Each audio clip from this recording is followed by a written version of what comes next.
What new, I should say, not new, what new offensive coordinator just compared an older NFC running back to Bijan Robinson?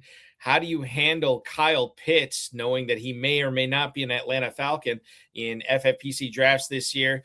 And what is the new destination for one former Pro Bowl tight end that still is not past his prime that could pay off huge dividends in the FFPC Never Too Early Best Ball Tournaments in 2026? Plus, we have a great show. We have Steve Georgalos, Steve G from the Fantasy Sopranos, the reigning champion of the 2025 FFPC High Society draft, where he won a cool 50 grand.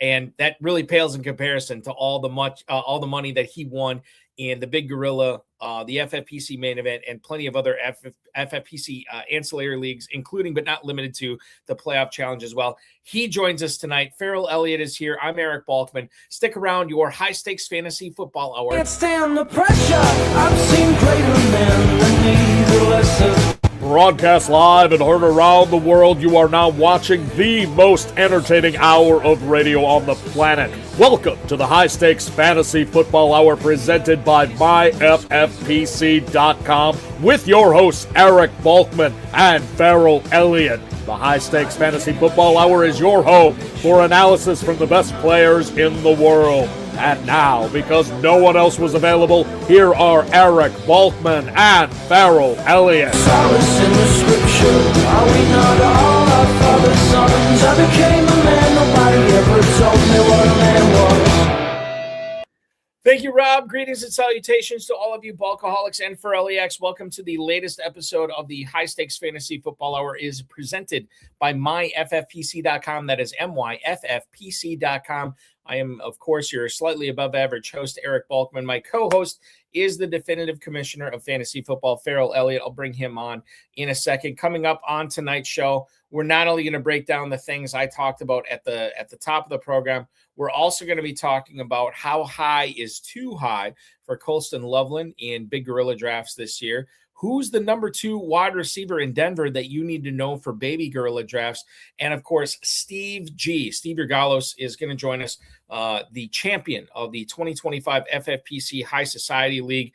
He is going to pop by to give his thoughts on not only Brian Thomas Jr., Parker Washington in Jacksonville, Justin Jefferson in Minnesota, Ricky Pearsall in San Francisco, but he'll talk about what it was like this past weekend at Caesars in Southern Indiana, drafting in the KFFSC Super Sweet 16 with yours truly and so many others.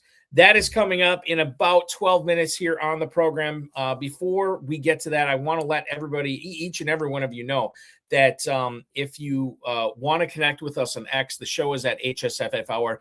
At Eric Balkman is where I am on there. And, of course, check out the Kentucky Fantasy Football State Championship at KFFSC.com. That's KFFSC.com. Post on our Facebook page, facebook.com/HSFF Hour. You can email the show as well, highstakesfantasyfootball@gmail.com. So if you have any questions for me, for Ferrell, for both of us, for Steve, for all three of us, now is the time to send them. We'll try to get to all the chat room questions and X posts and emails coming up in our fantasy feedback segment later on in the show. Thanks to our audio engineer and my best friend Bryce and our producer and mutual friend Rob.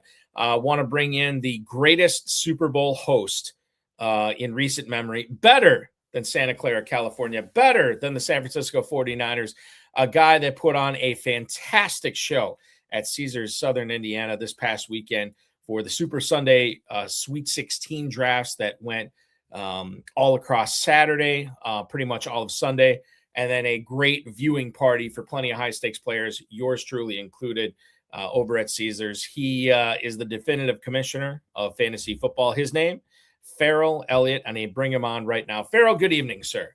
Oh, Balky, what an introduction. We did have a good time, didn't we? We did. It was awesome. You know, this is our 5th season of Super Sunday, and I think it was our best. Having you there, Stephen G. will tell us what he made of it. You know, there were 5 or 6 guys, including you, that drafted at every draft that we had. And we'll look to expand that where even you can't use your superpowers to draft in every draft that we have. But it was a good time. It was a great time for me to personally see everyone and be with everyone. Yeah, I mean, it's one of those things where, I always say this too. Like, one of the things that's great about the FFPC in Las Vegas, and one of the great things about the KFFSC in August, is, a lot of these guys you compete against, you compete with throughout the season, but you really only see them once or twice a year. And this was kind of a nice respite because, the distance between August in Kentucky and September in Las Vegas, it's not that long. It's like 2 weeks. So basically it's really one time, but now to get, catch up on everybody, hang out with them, find out what's going on with them here in February. That was really cool. And something I kind of regretted not doing in previous years. I talked to my son, who was always the catalyst for me not being there in previous years. And the fact that he got through it this year, Ferrell, I think we're going to get through it in future years as well. So well, he's growing up, Balky, and you've taught him well. Well, and he's going to come one of these years. Once he gets old enough, he's going to come and hang out and draft some teams as well. So I look at that. Derek Cadota's checking in with us tonight. Now there's a blast from the past. There you go. Although Eric Balkman, longtime buddies. He is indeed. Derek chiming in on YouTube tonight as he's taking us in. No, Facebook. I take that back. He's watching us on Facebook tonight. So Derek, thank you so much. We appreciate that.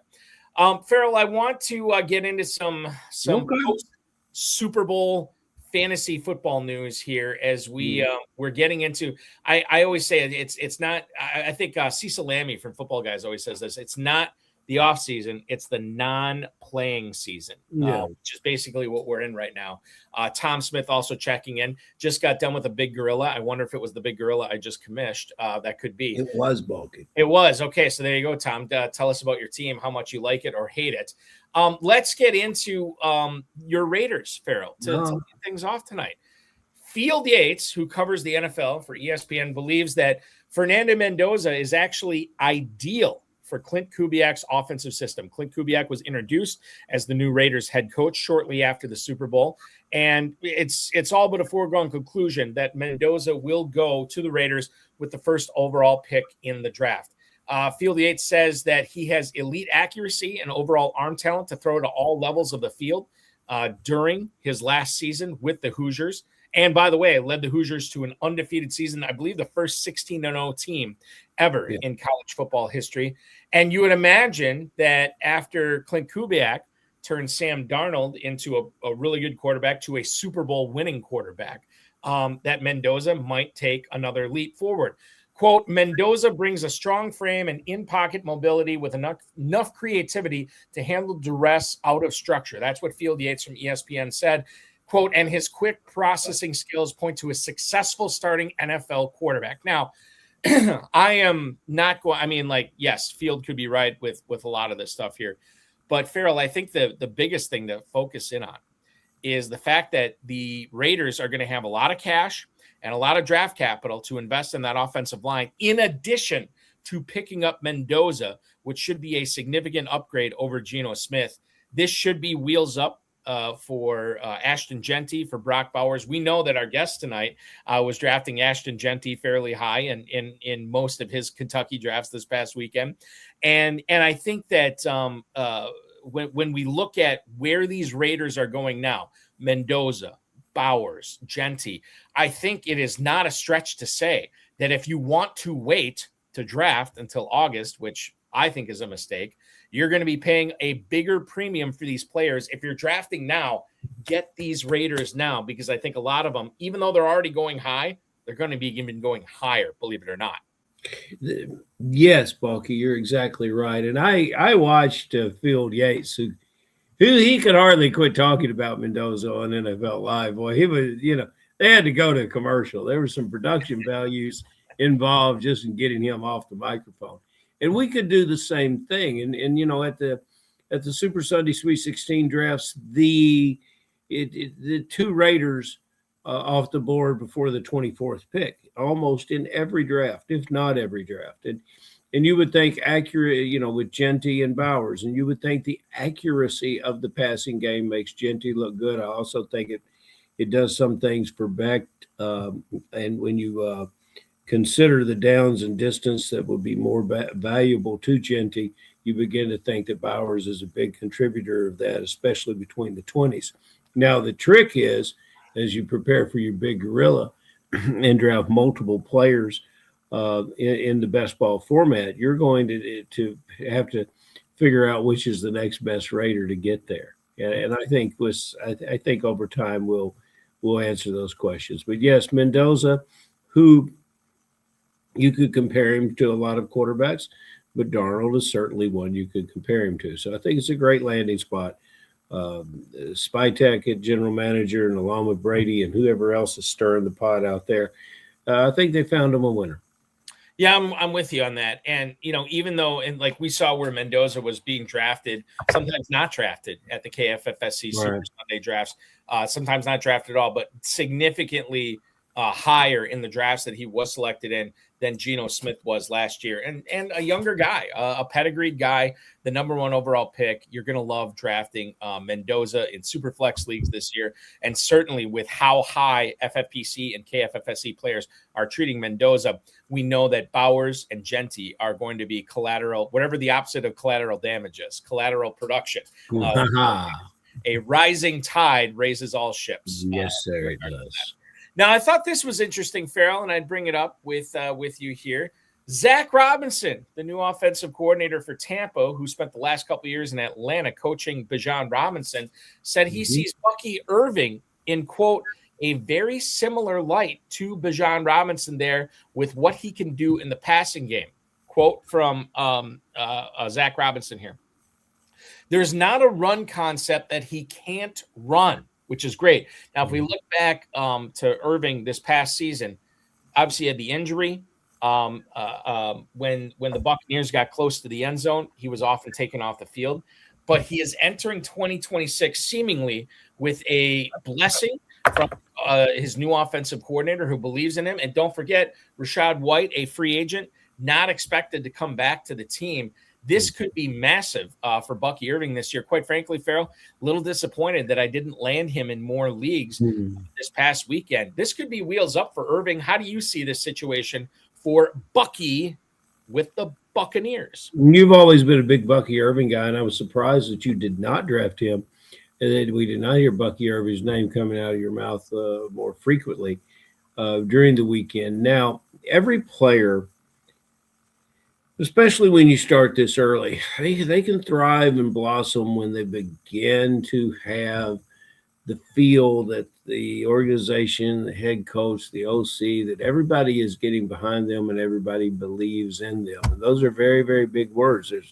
There's fewer there's fewer players in Atlanta than Zach Robinson could compare. That would make a player feel better than being compared to Bijan Robinson. So it's a wonderful thing, I believe. It is a wonderful thing, and I think the other thing to understand in regards to this is the price you're paying for Bucky Irving, which is not an extensive amount.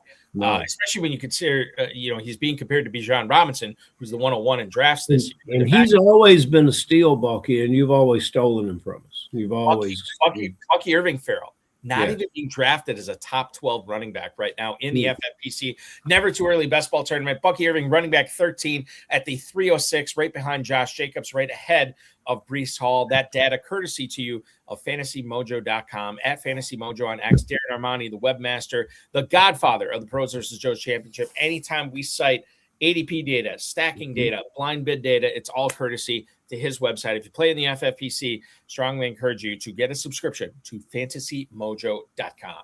The Athletic's Josh Kendall, who covers the Atlanta Falcons for that publication, believes that franchise tagging Kyle Pitts makes the most sense for Atlanta this year.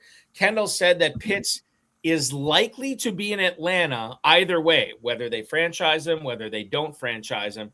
But with the new people in charge in Atlanta, Kevin Stefanski not really commenting on him at all, it would be interesting to see what he could do on a prove-it tag in front of these eyes in 2026, these new eyes.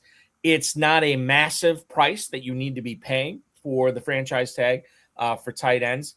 And Pitts' agent is probably, according to Kendall, who is reporting on this, is probably going to ask for at least the tag, which is a little over 16 million in the average annual value in his contract. Now, here's the thing I want to bring up with Pitts. If we look at where he's being drafted right now, Ferrell, I think there's a little trepidation for FFPC players.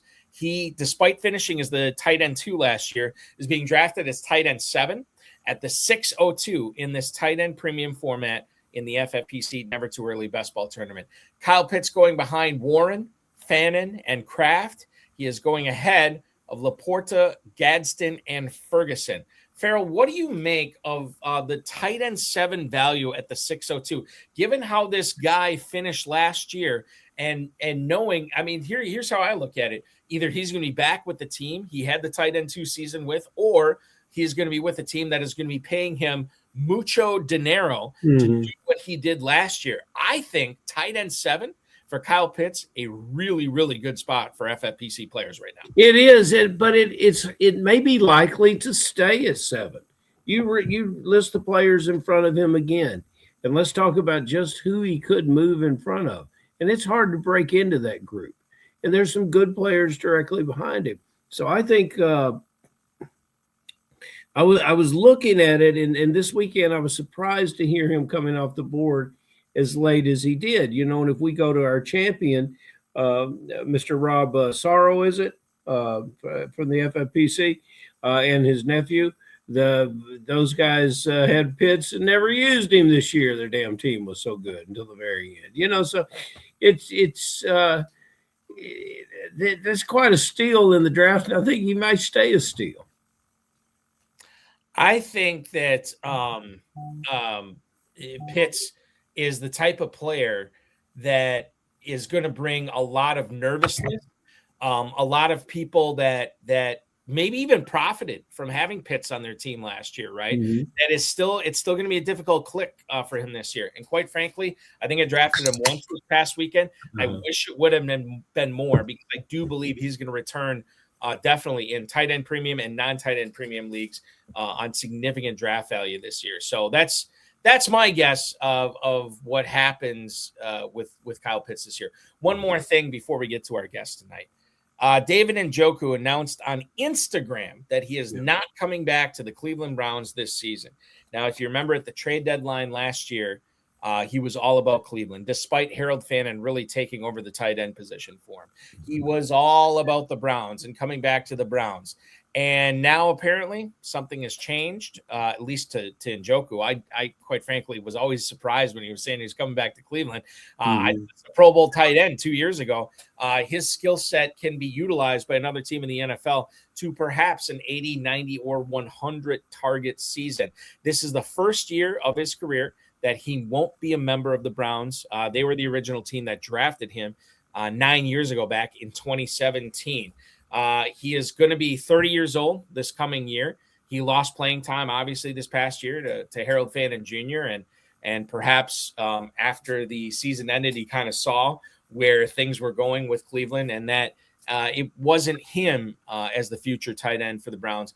It was going to be Harold Fannin. Now, Ferrell, perhaps I have my Njoku colored glasses on right now, but the fact that this dude is going as tight end 24 in the Never Too Early Best Ball Tournament right now at the 1401 behind Theo Johnson, Mark Andrews, Travis Kelce, TJ Hawkinson, and then right ahead of AJ Barner, Terrence Ferguson, and Mason Taylor. To me, this is another screaming value, a player that if you draft McBride or Bowers or Loveland or somebody like that early, and you still want to get a second tight end here, you can do that. He could certainly be a third tight end for certain teams as well. Right. I look at this from the situation of if a team does sign him to a significant money contract, which I could see happening, given that this isn't the greatest rookie class for tight ends this year. Njoku could look at flirting with a top 15, perhaps even a top 12 season, all aboard the Njoku train for one Eric Balkman this year at the 1401 pick. I agree with you, Balky. And there's a lot of nice landing places for him, that we could look at. And I had to go back and check the numbers. When you said he's 30 years old and 9 years, you mean we've been we've talked about Pitts never delivering on potential. We've been waiting 9 years, and we've had a lot of flashes from this player. I've never I don't think I've seen a player at the tight end position that could better use a change of venue than this player. And I'm all in on him out of Cleveland, and he's been a good company man for them long enough, and he deserves an opportunity to go somewhere else. And yes, they've drafted well, and they have Fannin Jr., who's a fantastic player, and it's a perfect time to move on. It is, and I think this could benefit both parties, especially with Njoku. Now, we'll see what happens, right? I mean, he could very easily, go to a place where he is not the number one, maybe a similar place to where he was in Cleveland right now, where he was in Cleveland just recently with Harold Fannin. But I think the juice is worth the squeeze. The risk is worth the reward. Draft Fannin in the 14th round of your FFPC Best Ball, never too early Best Ball tournaments right now. Okay, let's get on to our guest tonight. We've been keeping him waiting way too long. Ladies and gentlemen, we had this guy on last summer, and since then, he had already won, I think, the better part of double-digit FFPC leagues at that point. He added probably more double digits onto that league title, or onto those league titles this past year in the FFPC, and quite frankly in the KFFSC as well. He came this close to winning the $500,000 in the FFPC World Famous Playoff Challenge, and he did close out a championship in the FFPC High Society draft, a $50,000 league winner there right now. He is a member of the Fantasy Sopranos x.com/Fantasy Sopranos. Please welcome into the program. Welcome back to the program, Mr.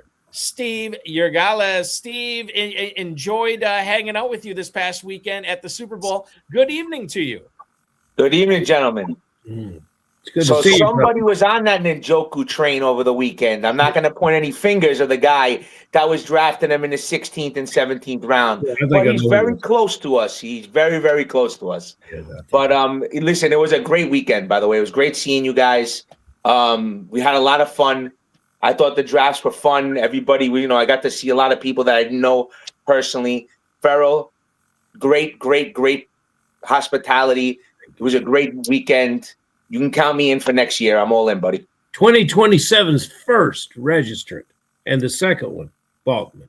I'm writing you guys down right now. We're going to snipe each other all night. Steve G and Balky coming back in 2027. Did you feel we sniped each other a whole lot? I didn't think we did. No, we didn't. We were we had similar ideas, but our builds just came up differently. So it worked out pretty good. You guys were often sitting far apart. The first draft the first two drafts. We're right next to each other. Yeah. But as the night went on, as the day went on, we got separated. Well, I mean, there was something to the fact because Steve liked a lot of the guys that I liked, and vice versa. It was just easier for us to. But then, Steve, I don't know if you noticed this. You probably did. But like rounds sort of didn't matter anymore as we Saturday afternoon and evening and Sunday. Like then we were just like snaking guys 2 rounds ahead of where they were going on Saturday afternoon, and like that's sort of what happens in these things. Happens in Vegas too. The first draft, I was able to get guys. If you noticed, I was drafting, like Tesla and McMillan and a few other guys in the 13th, 14th, 16th round. Then that stopped. Yeah. After 1 or 2 drafts, it was all over after that. Tesla was one of the guys I wished I would have gotten more. And I listen, it's only February. I have a chance to rectify right. That. We'll see what happens. We'll see how it goes. You have a chance next Tuesday night, Balky, yes. on Fat Tuesday. I should bring that up too, which we have how many spots still available in that? I think 1 is sold since we came on air. I think we're down to 3. 3 spots left in a 96-team field where you're playing for a grand prize of $10,000. That's what we spent this past weekend drafting at Caesars, Southern Indiana.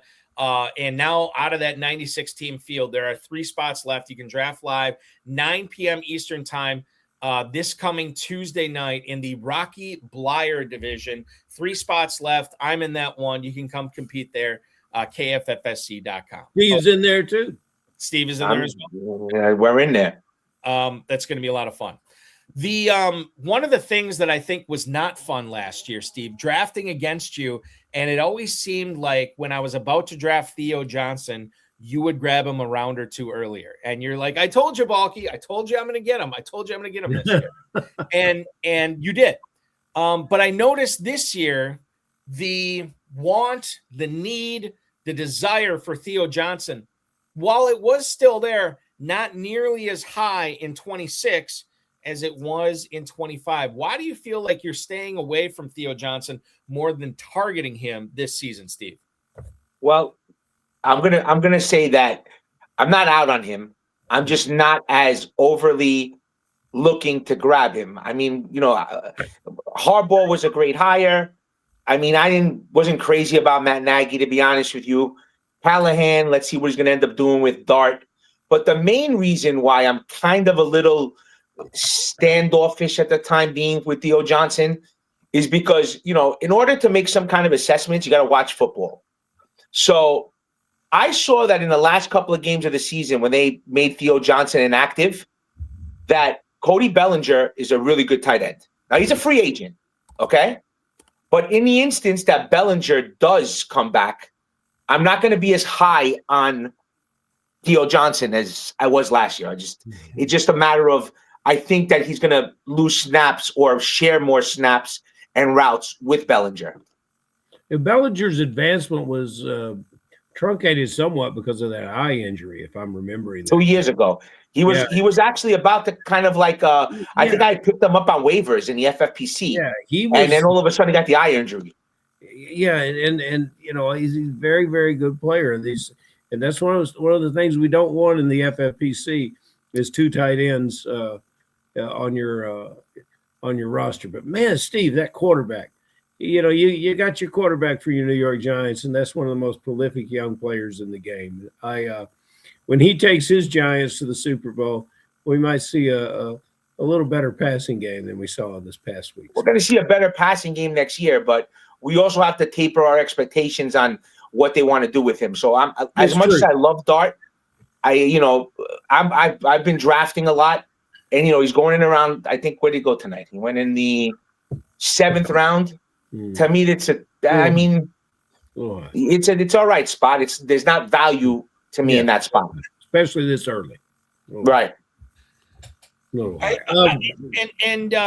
And Jackson Dart, I think, is playing on Ferrell, the more attractive offense in New York. There's one other offense in there that has still, to me, remained very offensive. Let's stay with the New Yorker and talk a little New York football. Let's go over to the Jets, Steve. Garrett Wilson, God, it was awful. 36 catches last year. It was just awful. Thanks for reminding me of that, as he was one of my most drafted wide receivers. I appreciate the reminder. Reminding you, and you still won. That's how good you are. You still Not won. enough. The 51st wide receiver overall, Steve. 51st wide receiver overall. How is he going to bounce back from that, especially with the uncertainty that we're experiencing right now? In these early drafts, with the uncertainty with the Jets, how it's all going to come together. Do you just, based on where you have to take him, there's a lot of good wide receivers there. Are you just going to pass on Garrett Wilson? Where did he go? Where did he go tonight? I mean, look, I'm a Garrett Wilson truther. I always thought that, because the year prior to this, even without a quarterback, the guy put up numbers. But from what I saw last year, maybe he's not quarterback proof. Maybe this coaching staff isn't, they took out Frank Reich, which is an offensive-minded OC. Okay. I'm hoping that helps the offensive situation, but unless something happens at quarterback, I don't know how in I'm going to be on Garrett Wilson. I've learned from last year that the biggest mistake that I might have made is saying I'm not drafting this person and I'm taking 0 shares. I will not do that ever again, because it's not with the way the volume drafting that me and my guys do, it's just not the right move. But I'm going to temper and soft fade him early until I see what's going on. But saying that, very good strategy. I really like Mason Taylor where he's going. So maybe it's going to flip of the tight ends of New York maybe this year. So I do like Mason Taylor a lot. I do like Isaiah Davis a lot.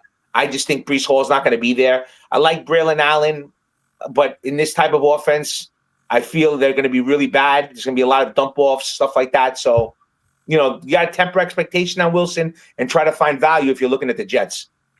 Oh, we are looking at the Jets right now. Garrett Wilson, wide receiver 13 at the 304 in FFPC Big Gorilla drafts so far this season. That's right behind the glut of Olave, Rice, and Collins. It is right ahead of A.J. Brown, Higgins, and McMillan. If we look at Mason Taylor, as Steve was just talking about him in the FFPC Big Gorilla, we can find his ADP sitting at tight end 25 at the 14-12 comfortably behind David Njoku, TJ Hawkinson, and then right ahead of AJ Barner, Jake Tonjes, and Colby Parkinson. Steve, another guy that seemed to find his way onto more than a couple of your rosters this past week was Ricky Pearsall, the wide receiver from San Francisco. Potentially no Juwan Jennings in this offense this coming year, as he is a free agent. You could look at potentially George Kittle missing the first part of the season, coming off the torn Achilles, and we all know how important it is to get off to a good start in the FFPC. How big of a beneficiary is Pearsall going to be in this offense, considering the things I just said, as well as the Niners can't focus and give the workload that they did to McCaffrey again this year? Or can they? I don't know. Seems like a lot of things are looking up with Ricky Pearsall in 2026. But if McCaffrey stays healthy again, obviously they're going to give him the workload, because the guy, that was a big miss on me last year. Okay, I was like, I'm not going to draft McCaffrey, and it was a big miss and another lesson learned, but we get on from that. So my opinion of Ricky Pearsall is simple, okay? I believe that he's going to be the Chris Olave of this year's draft. If you remember, Olave last year, who was one of my highest drafted wide receivers, was fluctuating between the 6th and the 8th round, depending on the time of year. Reason why? Injuries, concussions. Everybody was scared. This guy gets another concussion, he's going to be a vegetable. His career's over. So the same thing with Pearsall. Everybody's opinion is that Pearsall is soft. He can't bounce back from these injuries. The PCL kept him out for 10 weeks? I don't know. I can remember off the top of my head. So that kept him out a long time. He's always had soft tissue injuries, hamstrings going into camp. Every camp, all of a sudden, there he pops up with a hamstring injury. I personally feel that this is a year that makes or breaks him. I think that they drafted him high capital. He's a really talented wide receiver, excellent route runner, okay? And I believe that if he stays healthy, which is a big gift, just like we took a swing at Olave, if he stays healthy in the 6th, 7th round, 8th round, where he'll be going, he will be this year's steal of the draft. Mm-hmm. Mm-hmm. Pearsall right now in the Big Gorilla ADP, wide receiver 35. To Steve's point here, this is behind Rome Odunze, who disappointed a lot of fantasy owners this past year. Mike Evans, who is probably coming back this coming year, but we don't know for sure yet. And then Jordan Tyson, who's never played one down of NFL football before in his career. Pearsall can be had in the early 7th round right now, Ferrell. Mm-hmm. I'm taking it. I like it. Let's not forget, this guy got shot, so he's not that soft and came back. Yeah. So, I don't know where this soft is coming from, but he's beat up a little bit. I mean, that offense, we don't know where it's going to run, to be honest with you. I would say that I don't think Kittle plays 75-80% of the season. I don't think he plays. So I like Jake Tonges. I think he's a talented tight end. I think that he's going to fit in serviceably and above that. Okay. I actually took him. He was a write-in in Kentucky. I think I took him a few times. So, I don't mind Pearsall. I think that I'm going to state that this might be the Olave of this year. Steve, real quick, Ferrell. Steve, what do you make of, like, we saw a couple of people do this past weekend during the Super Bowl drafts in at Caesars, pairing Tonjes and Kittle together. Is that a strategy that you would do in the KFFSC or perhaps the Big Gorilla this year? Is get both those Niners tight ends? So I'm gonna tell you guys, if you take the philosophy of Kittle's gonna miss, let's say, half the season. Could we say that? And I think it's aggressive to say only half, but let's say he's gonna take half the season. Okay, so you have 8 dud weeks of keeping Kittle on your roster. Depending on your roster build, okay, and you have a Fannin on your roster or Tyler Warren. I'm high on Kincaid this year. I think this is going to be another make or break for this guy.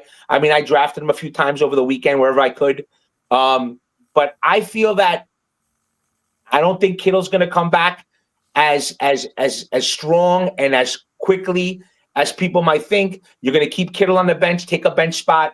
I would just draft, if you're going to draft a tight end earlier, that's going to be a starter or 2 tight ends, because I'm a tight end whore in FFPC. If you're going to draft them, and I would take Tonjes, because if he does for the first 7-8 games, you're getting him. I mean, I don't know where did he go tonight? Kittle went in the 8th round, and I think Tonjes went. Where did Tonjes go? Tonjes went in the 16th, 17th turn. He went. So, why I would prefer to take Tonjes late, bank myself on 1 or 2 better tight ends, and try to build from there. Yeah. Tonjes is a really improving football player, but he's no Kittle. But for fantasy football purposes, he's the same producer.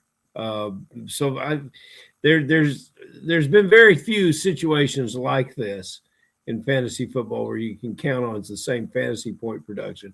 Kittle does so many more things. Blocking, he's a whole different array, but ball player. But Tonjes is a good pass-catching tight end. He blocks a little bit. I mean, for what we want him for, he's good. And Tonjes is, his game have developed where at the 49ers, he should be more like Kittle. I tell you what, if you put Garrett Wilson and Justin Jefferson together last year, you were really hurting, Steve. I hope you didn't. I didn't take much Justin Jefferson. At least on that fade, I didn't go too bad. We went into the second part of the first round, and regularly Justin Jefferson's coming off. He was a 7, 8, 9 pick at the wide receiver. Here's a player this past year, 84 catches, 2 touchdowns. He got one in week 1. And then right around Halloween, he got another one versus the Detroits. I remember watching that one. And then he did not find the end zone the rest of the year. He could have that kind of comeback. I've heard Balky say, and Balky, correct me if I'm putting words in your mouth, but I think I've heard you say that touchdowns are the thing that you cannot predict. And, we've had feast and famine last year with the tight end out of Dallas, Ferguson. Steve, Justin Jefferson's obviously the real thing. He caught 84 passes last year. Does his game become more prolific with scoring, and can we trust him as a first-round fantasy football wide receiver? Well, depending on how much Jefferson I actually get, because in the second round I like him, I will personally pay for J.J. McCarthy to get like ballet lessons or like do Pilates to kind of soften up his touch. Because he throws that ball 100 miles an hour. He needs to get more touch. Okay. More touch. And if you notice the last game of the season, he actually was looking for Justin Jefferson to get him over those yards and all. Look, Justin Jefferson, probably the most talented wide receiver in football. It's him, Chase, Puka. These guys are all guys that that are top level. I think that McCarthy, I'm not dead on McCarthy. I don't know if they're going to get the stones to bring in somebody to compete with him, maybe make this kid want to improve. But I'm going to be honest, if I see Justin Jefferson in the second round and I'm going that route, I'm going to take him every time. I think that Justin Jefferson's a talented wide receiver. He's a second round pick right now around the 1-2 turn, going like 14th, 15th overall. depending on what I'm doing, if he's there, I'm going to snatch him every time. Yeah, Jefferson, to your point, Steve, 201 in the Big Gorilla here so far this season. Comfortably behind those receivers that you mentioned, as well as Smith and Jigba, Lamb, and St. Brown. He is going ahead of Neighbors, London, and Pickens. One of the receivers that is not going in that neighborhood, or any of the receivers that are going in that neighborhood, none of them wear Cardinals jerseys. And I think it's very, very interesting when we talk about the Cardinals passing game and how to handle it in 2026, because you have Marvin Harrison, who quite frankly has not looked great his first 2 years in the league. And you had Michael Wilson, who never looked great in the league until this past year. And you always wonder, beware the career year, right? When it comes to Wilson. Part of the reason that Wilson was so successful was the injury and then the subsequent benching, I'm putting that in quotes for you audio listeners, Kyler Murray, and the rise of Jacoby Brissett, who is under contract with Arizona this year, but there's no guarantee he is with the team in 2026. The other pepper in the gumbo here is Trey McBride, who is going as the number 1 tight end in FFPC drafts right now. His Big Gorilla ADP stands at 109. How do you handle the Arizona passing game in 2026, Steve, when we saw so much change this past year? We have to figure out what's real and what's not real. How are you figuring in the Arizona passing game and receiving game, quite frankly, in your drafts this season? So at the end, when you had me on last year, at the end of the show, you asked me what player do I want in every draft, and I said I wanted Trey McBride, because I was the one that everybody kind of went at when I was taking him before Brock Bowers last year. Okay. Yep. So, and we also discussed in that little snippet that, maybe Michael Wilson is the breakout this year. Okay. We specifically said that he was the built wide receiver, and that could happen with the Arizona offense. And I wasn't really into Marvin Harrison Jr., but I'm going to go this direction. Okay. I believe that Marvin Harrison Jr. and Michael Wilson are both firmly in play this year. I'm hoping that Kyler Murray isn't the quarterback, but even if he is, you kind of have to say that Wilson's the cat's out of the bag. You can't bottle that back up. Mm-hmm. He's a beast. Okay. Marvin Harrison Jr. has something to prove this year. Third year could be, breakout year.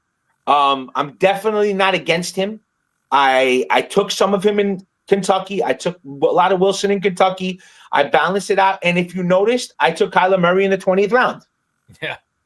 I took him a lot of times until you started taking him. And then I couldn't get him anymore. I took him one time. All right. One time. It was after you had taken him in a draft, to be fair to you. Yes. No, I'm joking. But but the truth is that,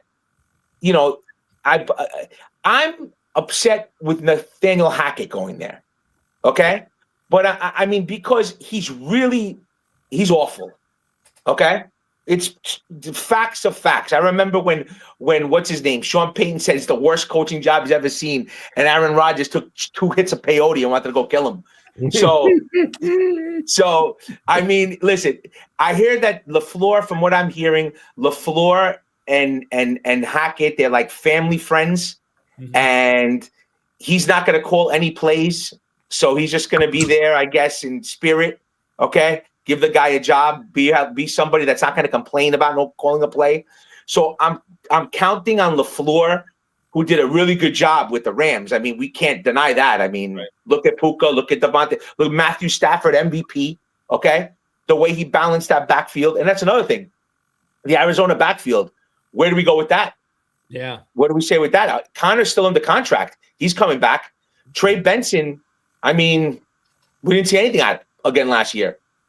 So it's going to be an offense that's going to flux. I'm hoping that LaFleur could put it together, but Michael Wilson and Marvin Harrison could easily be top 24 wide receivers, easily together. I think the thing that, if you're drafting right now, and why wouldn't you be, is to draft Wilson and Harrison, because I do believe if we get some kind of clarity here, Steve, that Brissett is going to be the starting quarterback week 1. They're going to steam up. The prices on Harrison and Wilson are going to go significantly higher. So now is the time to buy your Arizona Cardinals wide receivers before those prices go up. Ooh, Because I don't think. Well, I'm sorry, Balky. Yeah, started. I'm saying that drafting early, a lot of people think I'm nuts. The amount of drafts, early drafting that we do. I personally think, and with some of the guys that I'm drafting with, I think that's a big edge. So I think it's a really big edge because some news can come out on certain players, which I'm going to keep to myself, that'll have players that are going in the 5th and 6th round, going in the 2nd round. So if you're gonna do builds and you're gonna do a lot of teams, I mean, I would jump in these drafts. To your point, I mean, we had Tommy Heron on last week, and Tommy Heron was the FFPC Big Gorilla Early Rampage champion, which obviously rewards those people that are drafting early to be entered into a separate early Rampage tournament as well as the Big Gorilla. Well, not only did Tommy draft early, I think he drafted that team in like late February, early March. He won the early Rampage. He took 4th overall in the Big Gorilla. So he was only a few points away from cashing that $1 million grand prize in the Big Gorilla. A lot of people say, oh, you got to wait. I think maybe that was true years ago. But now with so much information available to the general public, if you feel like you have any kind of edge, now is the time to swing your sword and draft now because the plan will level out as we get to July, August, and September. My first Big Gorilla team last year was March 1st or March 3rd. And that Big Gorilla team went 12-0 in the regular season and then won out the last 2 weeks. And I drafted that team in, I think, March 3rd or March 1st. I drafted that. And it gave a run to the early Rampage also. But funny part, because I know that me and you have always joked around about taking kickers, I actually took Aubrey in the 12th round or the 13th round of that draft last year. I knew you would come around, Steve. I know, Ferrell, you're a big influence on me. In my fantasy career, you're a very big influence on me. People don't understand that. I knew. Hey, I got a question. What's going to be Mike McDaniel's influence now that he's the OC in the Chargers? I had a friend, and she was looking at the sheet. She asked me, she says, who is that? And I said, well, that's the guy that coached in Miami. And she said, you mean the little guy that always looked like he was going to start crying? And I said, yeah, that's the same guy. Well, you know, he's now running an offense. He's got a great quarterback. He's got receivers. Hey, Balky, just off the top of your head, how many passes Keenan Allen catch last year? Well, it was higher earlier in the season. Yeah, just throw a number out. I don't know. I'll say he ended with 49. How about 81? He caught 81 passes last year. McConkey. Unbelievable. Wow. How many catches? 65. 66. You're on, dog. In other words, who's going to benefit from this? Quentin Johnson got to 51 catches, which is exactly back in the pros versus Joes, where I said I thought he would finish. You know, they've got a lot of talent at the position. What are you going to do with these wide receivers, and how do you see this coach coming in here and making a difference, if at all, in the production of a group that we're very, very proud of, this wide receiver core for the Chargers? Well, you have to upgrade the entire offense, and it was a pretty decent offense last year. You have to upgrade the entire offense. Mm-hmm. That's, period, the end. McDaniel's coming in. He's going to get aggressive. He's going to scheme up things. I believe you upgrade the entire offense. I believe that Keenan Allen will not be there this year, okay? I personally am not a Ladd McConkey guy. A lot of guys that I respect, that I draft with, that I partner with are Ladd McConkey guys. But again, I still don't see in the 3rd round him being a value this year. I do like Oronde Gadsden. I think that McDaniel has used his tight ends. Okay, he likes using tight ends. All right, I remember, and we could call Arthur Smith whatever we want to call him. He did make Jonnu Smith. Okay, was a great year in Miami when Jonnu went there. Okay, yes, I agree. And last year, the rapper that came back and played, what's his name? Darren Waller. Darren Waller. Yes. If you noticed, he schemed up a lot of stuff on the goal line for him. Yes, he did. Because he was getting massive goal line targets and he was catching touchdowns. Okay? Mm-hmm. So my opinion is that the entire offense is an upgrade. I like Oronde Gadsden. I like Trey Harris. I think Trey Harris takes a step up this year. And I think that pass catching offense is going to be good. Gadsden is going back-to-back with Dalton Kincaid right now in the mid-7th round of FFPC Big Gorilla drafts.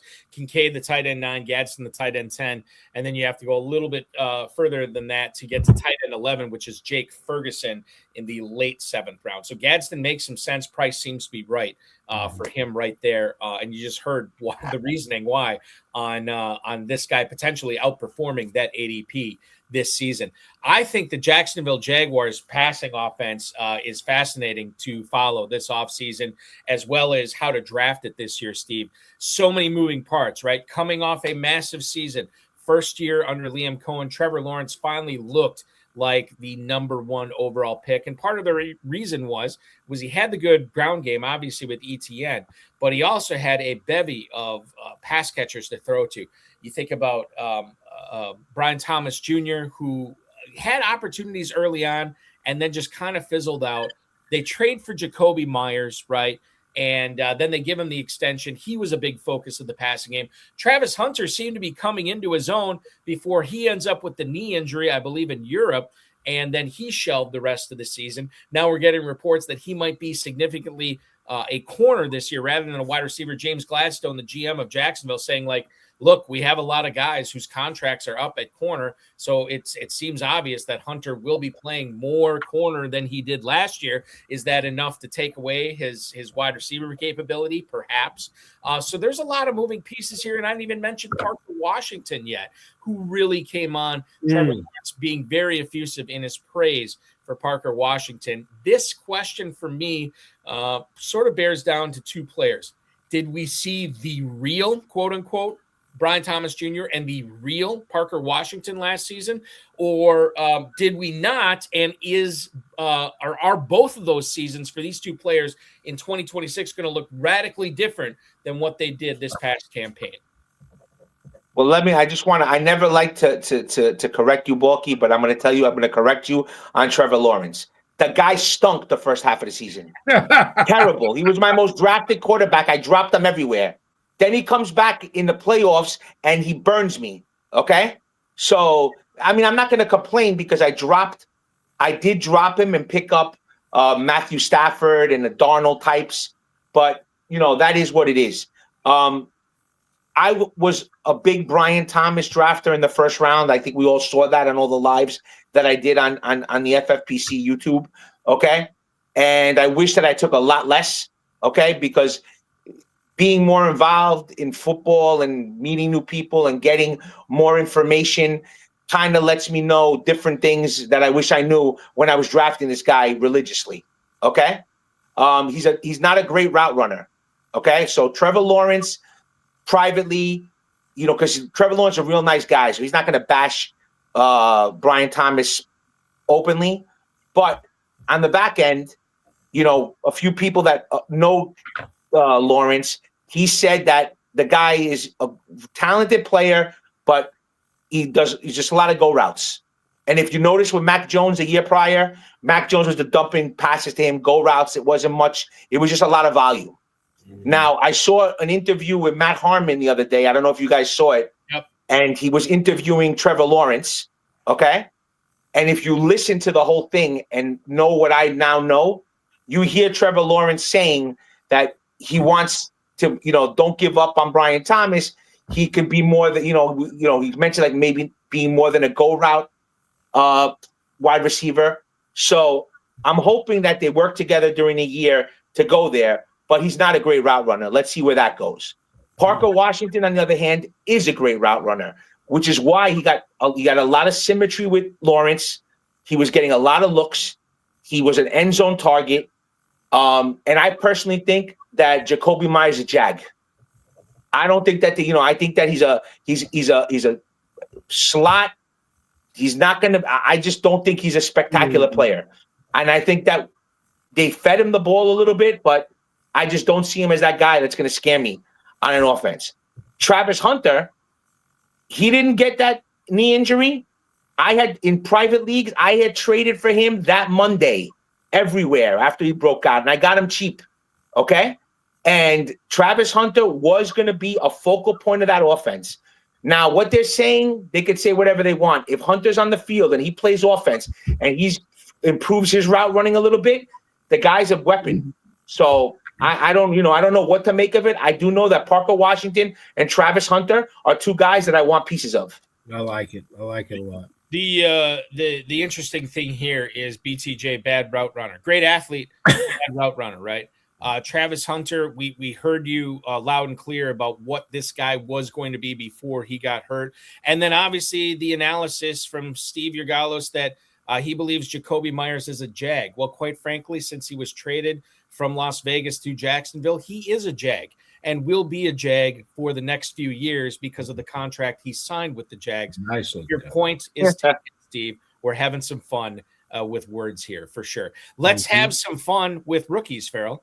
Oh, 319 of them got the Christmas in February invite to the combine. One of the greatest things a college player can ever get. You know, and 22, 23 of them are running backs. But if you were at Caesars this weekend, all you need is love. That's all that mattered. You know, it's his, that was the guy. Steve, I've got some sleepers that I'm going to talk about. If I was if I had a little bit more ego, Balky, I'd say I'm going to release my sleepers. We'll leave that to the pros when they join us this summer. But I've got some sleepers that I'm going to throw out there to you guys. But any other position or running back, Steve, just some rookies that you like. Throw us some that we can look at. I'll just give you one. I'm not going to catch rookie fever this year. Okay. I'm absolutely not. It'll be happening in Indianapolis. You go to Indianapolis, you're going to catch rookie fever. Maybe, but I seriously doubt it. I seriously doubt it in this class. There's a couple of guys that I like, but I'll give you one that's a little deeper that I like. I like Casey Concepcion, Yes, you should. Texas A&M. Okay. He's good against man. He's good against zone. He tracks the ball well. He was a little gadgety, but I feel that when he gets into open space, this kid's really good. So depending on landing spot, so that's the beauty of drafting early. If you draft early, last year that was RJ Harvey, which I took a lot of. Okay. And if you draft early and you hit right, it's a big value. I like Concepcion.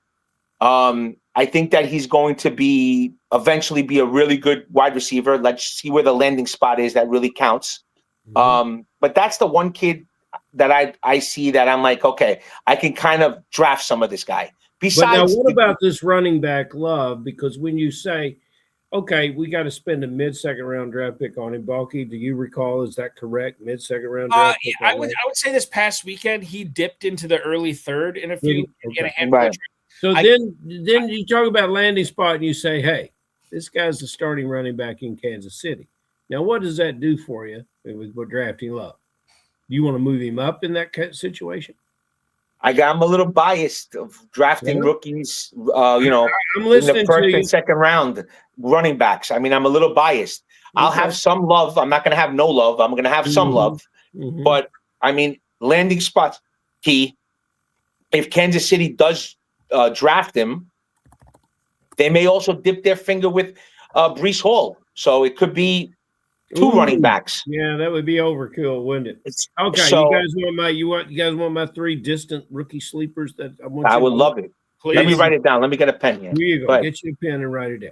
Let's go tight end. Pen. Let's go to tight end. Very important for the FFPC. Let's take a look at Eli Stowers from Vanderbilt. Very good. This is going to be your guy you're going to love. This is your Aronde Guess. This is your kind of receiver, pass catching tight end. Let's take a look at another one. Let's look at the kid Hibner from SMU. There's a good pass catching tight end. I want to see where he lands because I want to see if he's backing up a veteran. And if that's the case, that would be a player. And here's a player nobody's talking about. You know, everyone is correct to talk about Tate at wide receiver. I mean, what would our draft be without an Ohio State wide receiver, you know, early in the draft and to be projected to be a fantasy contributor?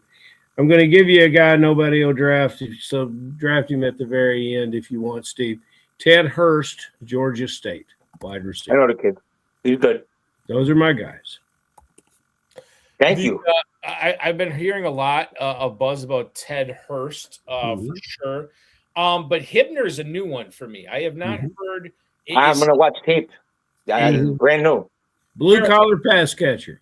Is he a projected day 3, day 2 guy? Probably. Okay. Probably. All right. Okay. Got it. All right. So that's somebody I'll have to look a little bit closer at. Ferrell, we are up against it, and we still have one final question we need to ask Steve G tonight, my friend. Oh, I got to get off my rookie list and dig up some more questions. Yes, you do. One Steve, final question is all we need. I have one quick question for you, Steve. How did Cuz enjoy his trip to Pistol Pete loved it. Yeah, well, we loved it. We had a good time. He can't wait for next year. I got him in the room enough to talk to him before it was over. No, he's a good guy. All right. Steve, you draft so much, but you still have your occasional favorites, and you still have your occasional guy you don't like. Who do you want to get on all your teams, and who is not going to be invited to any parties with the Fantasy Sopranos this year? I'm going to answer the latter one first. Okay. Okay. That's an easier one. I will have shares of every player. I'm not going to have a recency bias. Obviously, I'm going to do a lot of volume. Okay. So I'm going to say I'm going to have my lowest end owned players are going to be 3 to 4%. Okay. Mm-hmm. And one player that I would love to get in every draft in the FFPC. That's a tough question to ask me early. Now, last year I said something, and then when I did it, everybody started saying that I'm nuts. Okay? Nuts.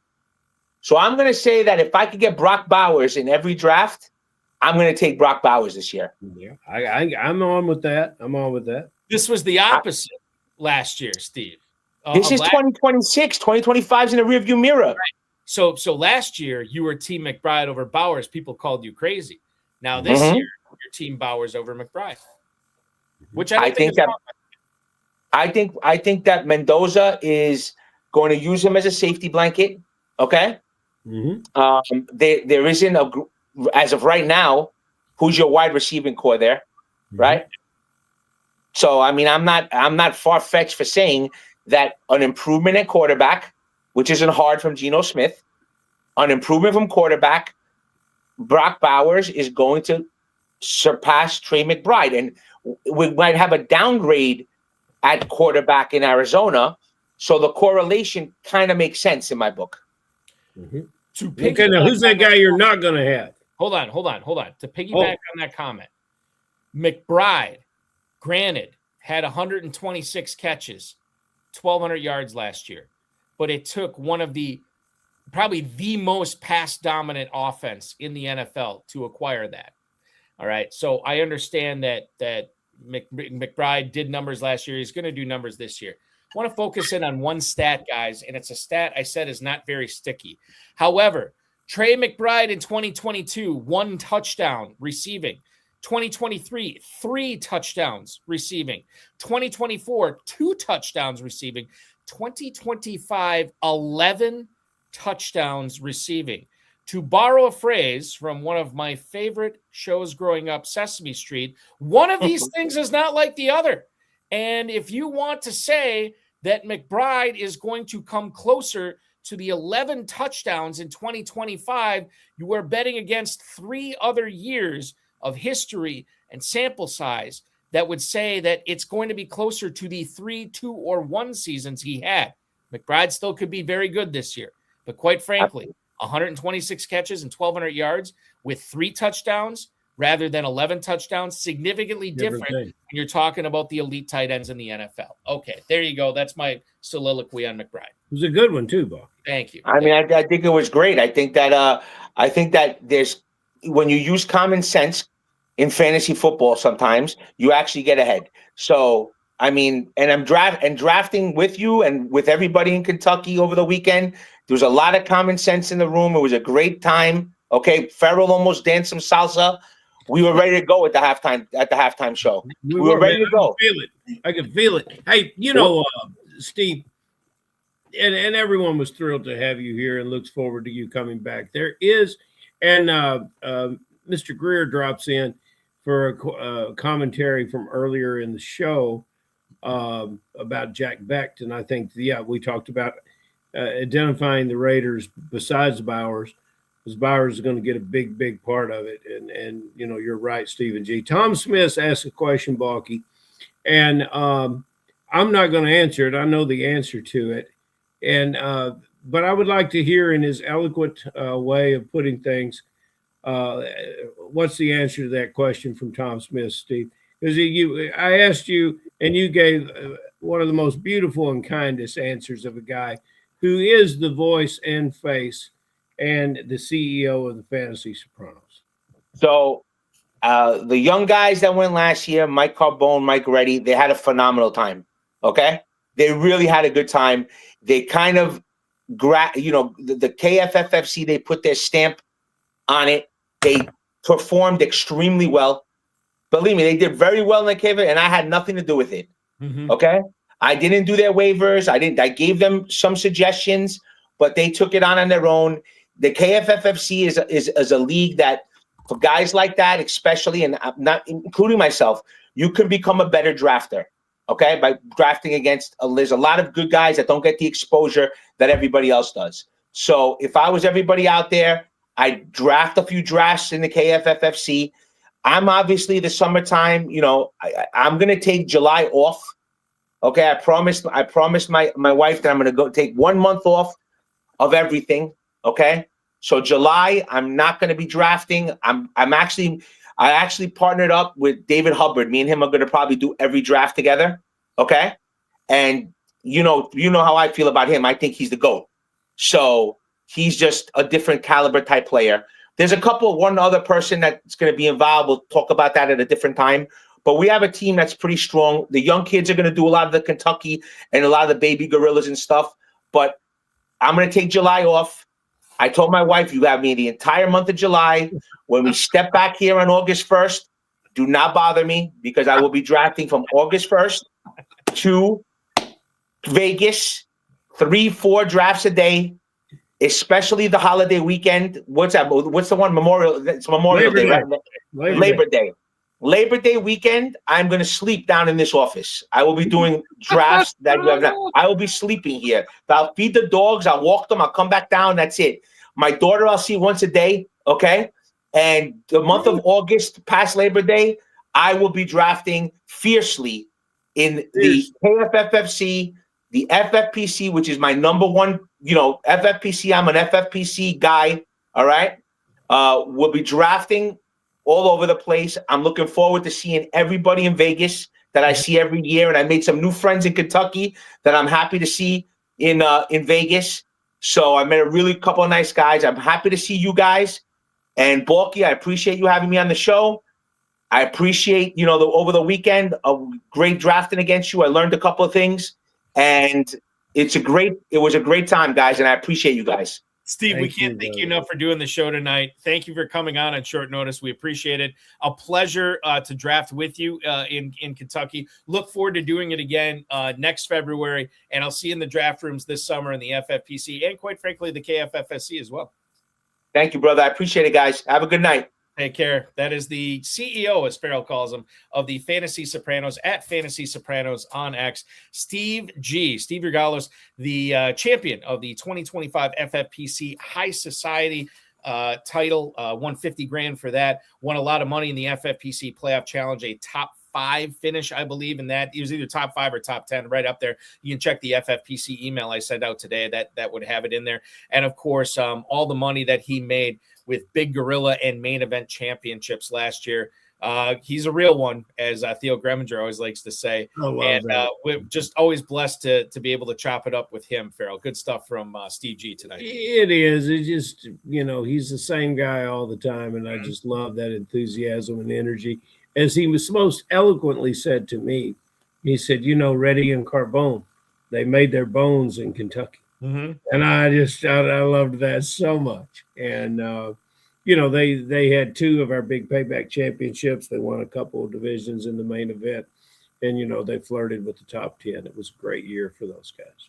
Yeah. And I think the thing that I always say to sort of put a bow on not only August drafting in the KFFSC, but Super Bowl weekend. As you know, my son has been in a lot of basketball tournaments that weekend, and it was always difficult for me to get away. But he kind of understood the situation this year with Team Wisconsin going to be skunked if I did not show up because of prior stuff that everybody else had going on. So I said, listen, man, I really want to watch you play, but it's important for me to get away this year. And he said, Dad, you've been to all my other tournaments. I understand. That's fine. And he was cool with it this year. And I asked him about next year. He said, yeah, it's all good. Who's his favorite basketballer, Balky? He loves LaMelo Ball is his favorite. And the fact that he lives in the state of Wisconsin and it's not Giannis Antetokounmpo, still having trouble coming to grips with that. But yeah, he loves LaMelo Ball. So to sum it up, I will say we love drafting, right? We love getting together with all these people that we play online for the better part of the year. But there are a few weekends of the year, Las Vegas, and then obviously Northern Kentucky, Louisville, and then Labor Day for Steve. And then Caesars, obviously at the Super. Like, if you like drafting live, take advantage of another opportunity to do it, especially earlier in the season. I wish I had been doing more drafts early like this over the past few years. It really opens your mind up to a lot of new ideas, concepts, and quite frankly, player evaluations that you didn't consider. I definitely raised a few eyebrows when some of the sharper players there were taking certain players. We talked about Kyler Murray earlier. I thought it was interesting to see who he went to and how often he got drafted in this past weekend. Pearsall was another guy that I took notice of certain players drafting him. And so I don't know, man. I think it's a double-edged sword. It makes you a better player, and it is so much fun. So anytime, and I'll tell all the viewers tonight, all the listeners, anytime you have the opportunity to draft live against these players, take advantage, because there's precious time of the year where we get a chance to do this. I agree, my friend. KFFSC.com is where to go if you want to take advantage of another high-stakes draft that is coming up. 3 spots remain in the Super Sunday Sweet 16. The field of 96 is nearly complete. We have 1 draft left with 3 openings. It drafts this coming Tuesday, 9 p.m. Eastern time. Steve G is in that. I am in that draft. I'd be honored to get the meatball in there. Oh, the meatball should get in that. And Jerry Greer, maybe. And Tom Smith, even. Tom Smith's not in that one? That actually surprised me. I don't know. It's odd that he isn't. So check that out. I'm looking at the list right now just to see if there's any other names I recognize in that draft. And I think C. Harris is in it. You know who's in it? The champ. The FFPC reigning main event $1 million winner, Rob Sorrow, is in this draft. So you can draft against him. You mentioned Dodd Harris. He is in that one. Our good buddy Biplab Mandel, Jeff Jack Keane is in it. Lee Oldenburg, former guest of this show, is going to be in it as well. And then, of course, the guy who was on this show last week, Tommy Heron, the early Rampage champ in the Big Gorilla last year. He's in it as well. 3 spots left. Take advantage now. KFFSC.com. Going to be a lot of fun. Ferrell, we will go back to Friday, at least temporarily, next week. We'll see what happens if the HSFF hour gets a new night. I don't know what's going to happen with that, but I can tell you for sure we will be live next Friday with another guy who drafted this past weekend at the Super Sunday Extravaganza with the KFFSC, Bob Hogan, a FFPC Big Gorilla League champ. I think he cashed in the playoff challenge this year as well. He will join us at 10 p.m. this coming Friday. Ferrell Elliott, thank you so much. Great seeing you this past weekend. Thanks for putting on a great show, and we will talk with you again next week. I'd say enjoy the games, but we have no games now until September, so enjoy your weekend. Don't be discouraged, Bulky. The UFL is coming. That's right. UFL is coming. Can't wait for that. And I will be ready to enjoy some real-life professional football coming up here shortly. Be good, dude. Talk with you on Friday. See ya. That is Ferrell Elliott, the definitive commissioner of fantasy football, KFFSC.com, KFFSC.com. I want to thank Steve Georgalos, Ferrell Elliott, the FFPC, Rob Bryce, and of course, each and every one of you for hanging out with us. As I said, next Friday, we'll be back with Bob Hogan, the FFPC Big Gorilla League champ, 10 p.m. Eastern time next Friday. In case you missed last week's Insider Access show on the Better Sports Network, we had on Sports Gambling Podcast Sean Green. That was a good episode. Tomorrow, we go live again with my good buddy from the Huddle, Doug Orth, 7 p.m. Eastern time on the Better Sports Network socials, the FFPC socials, as well as betternetwork.com. That's going to be a lot of fun. FFPC Dynasty and Empire Orphans are open now. Pick them up now. $77 to $5,000 are the normal entry fees. Some of these are priced as low as $1. Some might even be negative. Yeah, that's right. We're going to pay you, and you get to take over these teams. There's not a ton of them out there, but there are a few. Go to myffpc.com/dynasty for sale, or just myffpc.com. Click on the Dynasty Orphans link on the drop-down. FFPC Never Too Early Superflex Best Ball Tournament and Best Ball Tournament going on right now. $35 and $125 entry, respectively. There you can win $10,000 and $40,000 grand prizes. Remember, those tournaments will close at the start of the NFL draft at myffpc.com. The Big Gorilla, as Steve just drafted and won tonight. Check it out. $350 entry, $1 million grand prize, 7 bananas, and early Rampage tournament open now. Tommy Heron was on the show last week. He won the Rampage tournament last year for a $25,000 grand prize. You could be that winner this coming year when you draft now. The FFPC Baby Gorilla for the first time, $125 entry fee, $100,000 grand prize. If you're looking to start playing some higher stakes with the FFPC, perfect entry there. Only going to cost you $125, and you can win a 6-figure grand prize. MyFFPC.com is where to go for all those teams. Don't forget that to like this channel, subscribe to the channel, like this video, subscribe to the channel, comment on this video, share with your friends, share with your enemies, and get notified each and every time we go live, which will be tomorrow night at 7 p.m. That's Thursday, 7 p.m. Eastern time for 2 hours, myself and Doug Orth on FFPC Insider Access. And then, of course, next Friday, we will be live once again with Bob Hogan from the FFPC KFFSC. Thank you so much for watching, everybody. Your weekend officially starts now.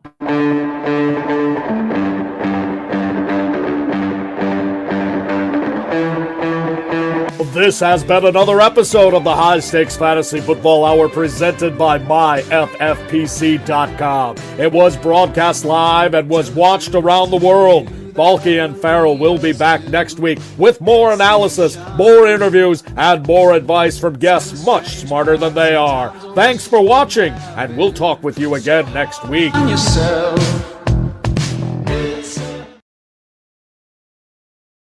Normally, I like to end on a fantasy note. I'm going to skip it tonight and just let you guys know this. I turned 45 years old last year, and that's the time you're supposed to get a colonoscopy. And without giving you too much TMI, the results of that colonoscopy were there were some polyps found or whatever, and my surgeon said that if I'd waited till I was 50 as opposed to 45, he was sure that they would have been cancerous. And I had to get another colonoscopy scheduled in January. Well, I hadn't done it yet because I was busy with other stuff. You know, life gets in the way. And then I see the news today that James Vanderbeek, former star of Varsity Blues, great football movie that I think many of you have watched, and Dawson's Creek, one of the primetime soap operas that really defined the WB network, he passed away at the age of 48 due to colorectal cancer. He also got a colonoscopy and they found some cancerous stuff. This would have been about a year and a half ago. And he fought it, and passed away. But which is very sad, and rest in peace to him, and prayers and thoughts to his family, obviously. But that reminded me that I can't wait anymore. Got my second colonoscopy scheduled when I saw that news today. And got it scheduled. So that will be happening 2 weeks from today, which is good to get everything all set. So my point is this: whether it's a colonoscopy or anything else you've been putting off medically, you only have one body, you only have one life. Take care of yourselves. Whatever you've been putting off, let this be the message and the reminder to you to get it done. Not tomorrow, not the day after tomorrow, not after breakfast. Do it right now and get it taken care of so you can continue playing fantasy football and doing everything else you like on this planet. Be well, everybody. We'll talk with you again next Friday.